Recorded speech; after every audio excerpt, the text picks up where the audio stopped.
سے بات کرنا چاہتا ہوں، جن تک میری آواز پہنچ نہیں سکتی میں ان سے مخاطبت نہیں کرنا چاہتا۔ اہل سیاست کے معاملات جانے، ظالم اپنے ظلم کے انجام کو پہنچنے کے لیے تیار رہے، کفر کردار تک کے کافر اپنے کفر کے انجام کو پہنچنے کے لیے تیار رہے۔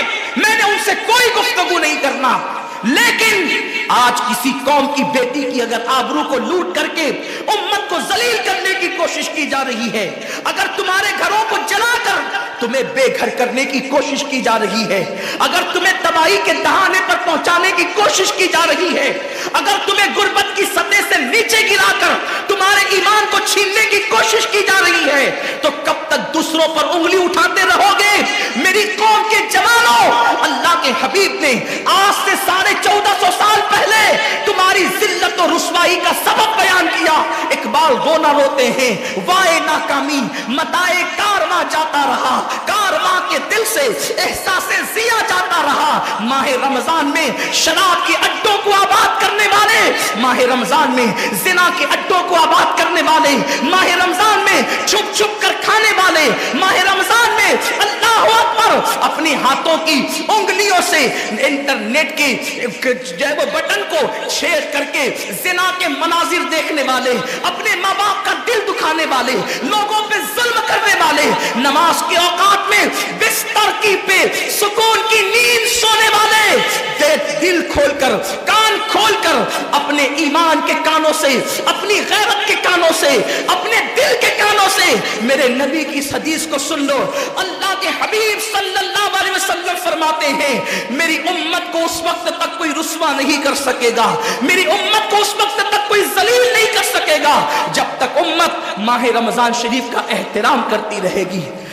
حضرت ام ہانی نے پوچھا یا رسول اللہ، ماہ رمضان شریف کا احترام کرنا کیا ہے اور رمضان شریف کا حق ضائع کرنا کیا ہے؟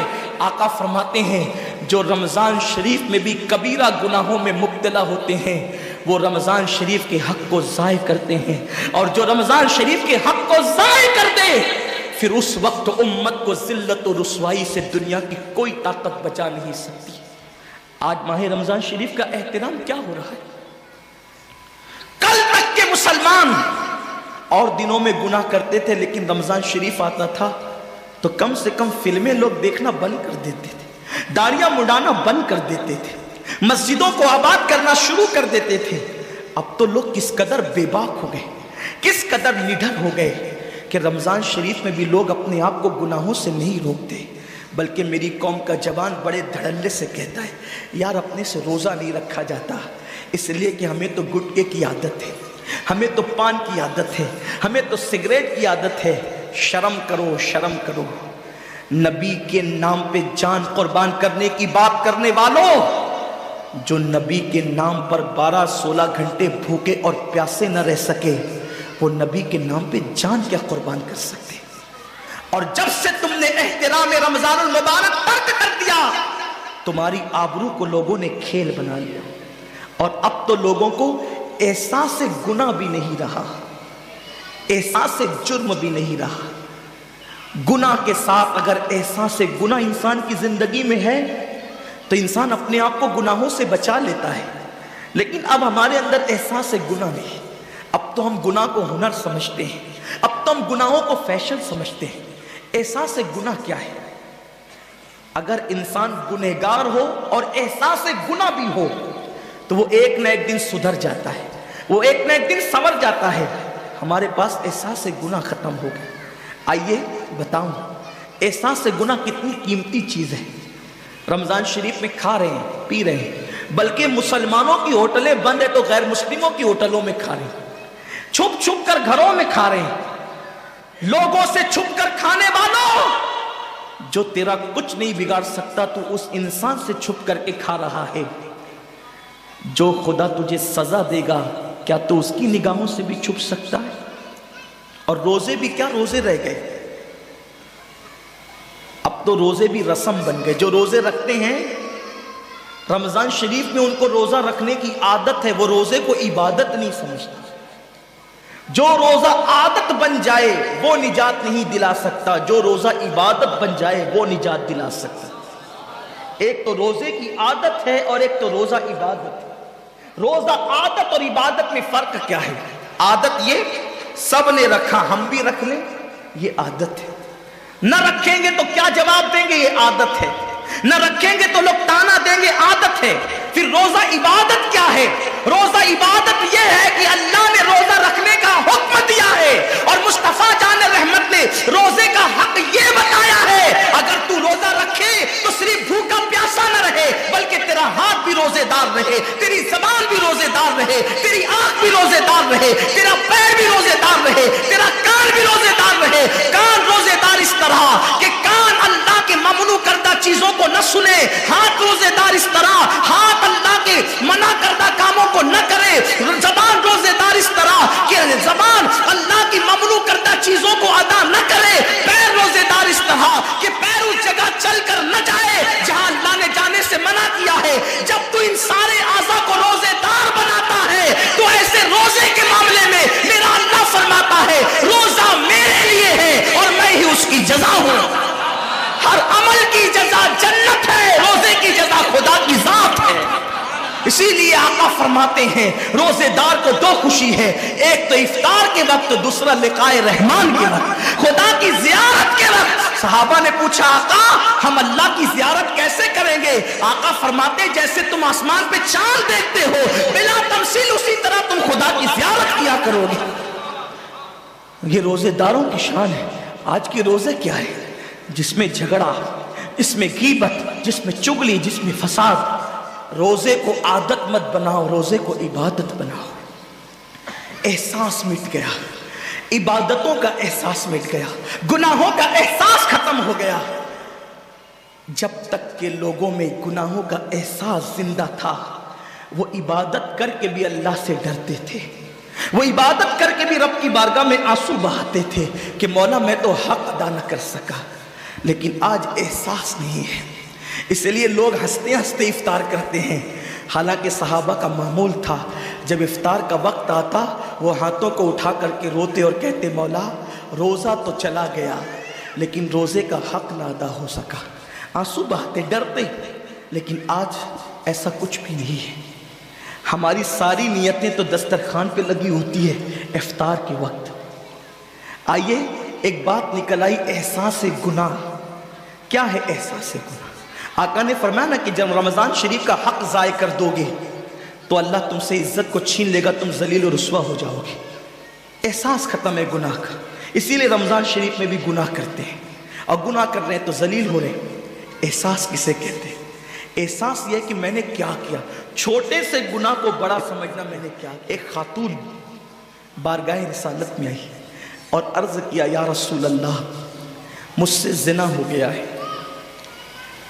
میں نے بہت بڑا جرم کر لیا ہے، آپ مجھ پہ حد لگا دیں، حد جاری کر دیں تاکہ میں گناہ سے پاک ہو جاؤں۔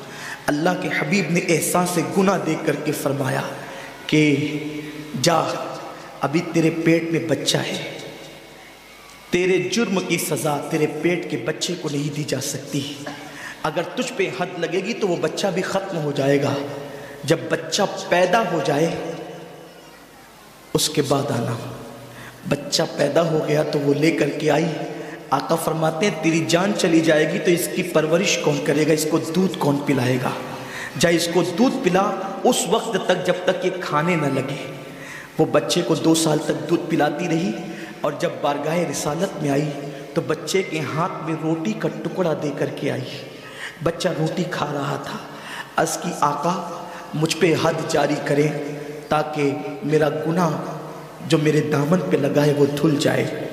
حضور نے 3 مرتبہ اس کو اپنے دروازے سے ٹالا، اگر کوئی دوسرا ہوتا اس کو ڈھیل دی جاتی تو وہ بھاگ جاتا، دوبارہ پلٹ کرنا آتا، لیکن احساس گناہ تھا، گناہ کا احساس تھا کہ یہاں گناہ مٹ جائے تاکہ وہاں جواب دینے سے بچ جاؤں۔ اس خاتون نے 3 مرتبہ حاضری دی، حضور اب میرا بچہ روٹی کھانے لگا ہے، مجھ پہ حد لگا دے تاکہ میں پاک ہو جاؤں۔ اللہ کے حبیب نے فرمایا اللہ کی بندی جب اللہ نے تیرے جرم پہ پردے ڈال دیے تھے تو تو نے اظہار جرم کیوں کیا؟ اب چونکہ تو جرم کا اظہار کر چکی ہے، اقبال گناہ کر چکی ہے، اب تجھ پہ حد لگائی جائے گی۔ اور اس کو سنگسار کر دیا گیا۔ جب وہ مر چکی اور اس کو دفن کر دیا گیا تو کسی نے کہا کتنی بدبخت تھی وہ عورت جس نے رسول پاک کے دور میں منہ کالا کیا۔ میرے نبی نے فرمایا تو اس کا گناہ دیکھتا ہے، تو اس کا احساس گناہ نہیں دیکھتا۔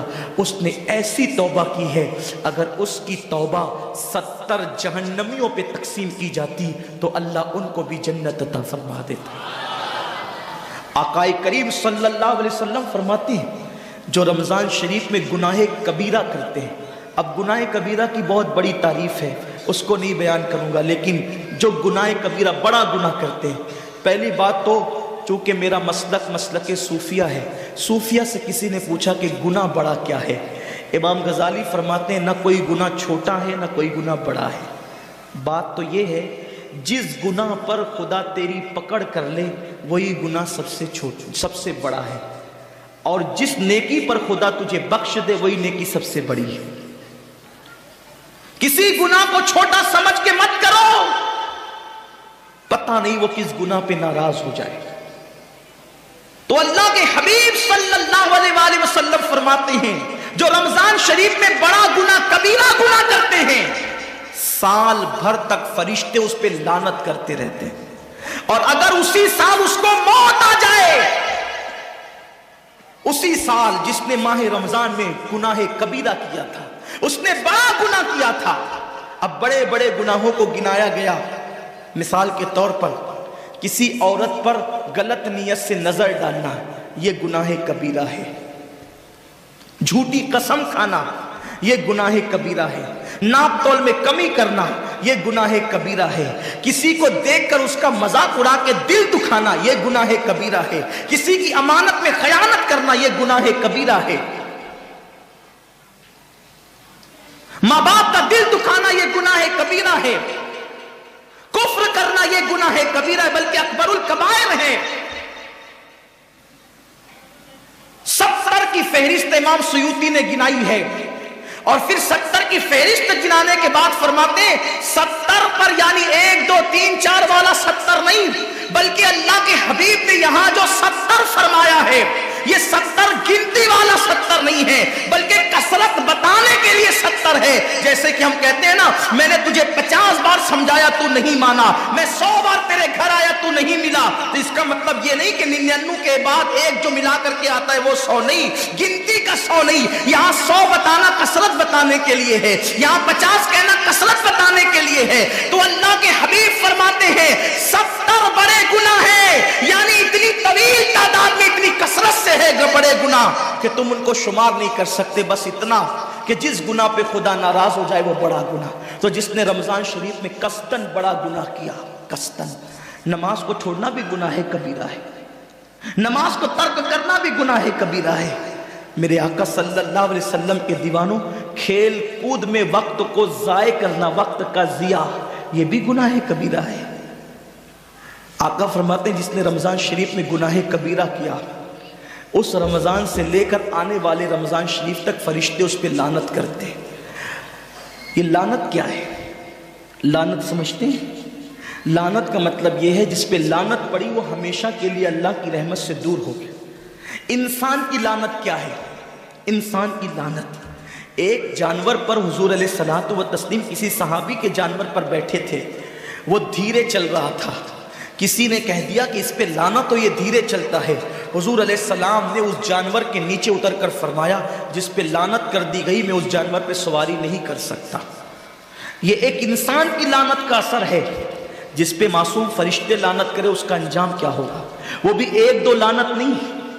رمضان شریف کو چھوٹا مت سمجھیے، 1 کے 70 پر آپ کی نظر ہے، گناہ نیکیوں کی کثرت پہ آپ کی نظر ہے، گناہوں کی تباہی پہ آپ کی نظر نہیں ہے۔ اللہ کے رسول صلی اللہ علیہ وسلم نے فرمایا جیسے ماہ رمضان شریف میں نیکیوں کا درجہ بڑھ جاتا ہے، ویسے ماہ رمضان شریف میں گناہوں کا بھی معاملہ بڑھ جاتا ہے۔